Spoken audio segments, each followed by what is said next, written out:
8 বছরের শিশুকন্যা নাম তার আসিয়া। পবিত্র রমজানের কারণে স্কুল ছুটিতেই গেছে বোনের বাড়িতে বেড়াইতে।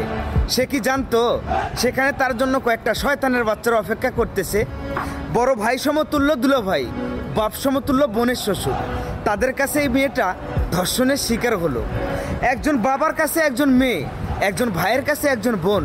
যদি তাদের নিরাপত্তা না থাকে তাহলে আমাদের দেশের শিশু মেয়েরা আর কোথায় গিয়ে দাঁড়াবে? যারা এই নিকৃষ্ট জঘন্য কাজ করলো তাদেরকে কি আপনারা থানায় দিয়েছেন? থানায় দিয়ে তাদেরকে কি করবেন? তারা বড়জোর 2 মাস 6 মাস জামিনে বের হয়ে এসে আবার ওই সরজমিনে ঘুরবে। ধর্ষণকারীদের কোনো সাজা নেই, জরিমানা নেই, জেল নেই।